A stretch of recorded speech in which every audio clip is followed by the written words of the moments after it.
On still page 1 of the Pro Look Power Grades, we have numerous settings that get you started.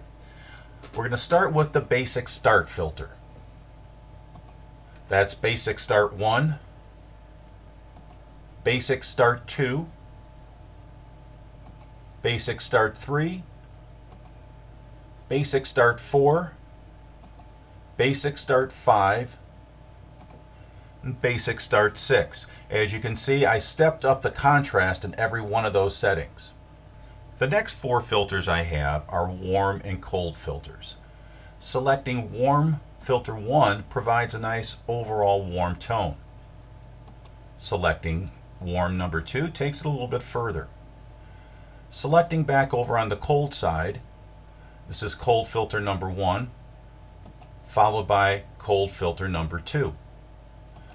These filters work great when you combine them with other filters. For example, if we start with Basic Start 6, it really heightens the contrast and kind of oversaturates the warmth on this scene. I'd like to separate it a little bit more, so I'm going to take the Cold Filter number 2 right here and drag it and connect it after node number 1. And what that does, it heightens the highlights, it cleans up the whites, gives them a little bit more of a bluer cast, but it cuts through all the warmth, yet still leaving plenty of warmth in the skin tones and in some of the other colors. It's a real nice way to combine looks. The next set of filters we have are gamma filters. Gamma helps us set the overall tone or mood of the clip. Deep Gamma 1, followed by Deep Gamma 2, then Deep Gamma 3. I'm going to reset the base mem, and now we'll look at the Gamma Curve preset. Gamma Curve 1, Gamma Curve 2, and then a much deeper Gamma Curve 3. All 6 give you different control over the gamma tone of the clip. The next 3 filters are based off of a preset Luma key. If I select the Luma key filter and then come here and select the lift control, you'll see as I'm going to some extremes, you'll see what's affected by that preset. Next, if I set Luma key invert, that particular control, I'm going to come back and adjust, and we'll see that's going to have an effect on the dark parts of the screen.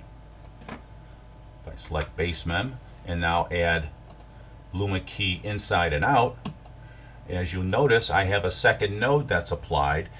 The first node, again, is the original highlight part, and the second node is for the outside of that, or the dark area. So if I pull the blacks down, and I have separate control for the inside and outside already applied. The next set of filters are bleach bypass filters. We have 3 of them. Bleach bypass 1, bleach bypass 2, followed by bleach bypass 3. The next 6 filters we have are deep warm and deep cold filters. So if I select deep warm 1, followed by deep warm number 2, then deep warm number 3,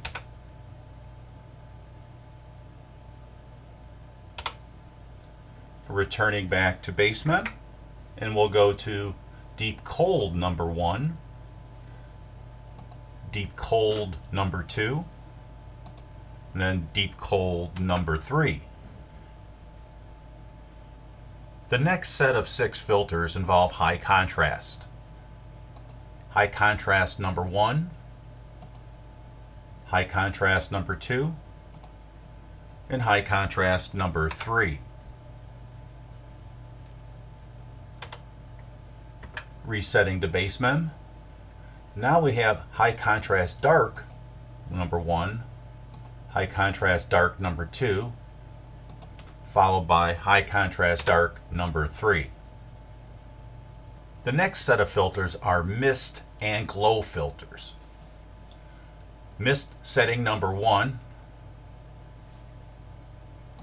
mist setting number 2, mist number 3, mist number 4, and mist number 5. Glow setting number 1, followed by preset glow number 2, and then finally preset glow number 3. The next two filters I have are skin filters. First, skin softening. Go to the viewer, take a look at a larger image. This is without the softening applied, and that's with the softening applied. Then the next one, we'll go back to base mem. We're going to do a skin mist filter. And again, we'll go back to the viewer, without the filter applied, and now with the filter applied. Coming back. Then the next filters we have are grit filters. Grit filter 1, grit filter 2, and grit filter 3. The last set of filters on still page 1 are gamma stretch filters. Gamma stretch 1, gamma stretch 2, gamma stretch 3, and gamma stretch 4.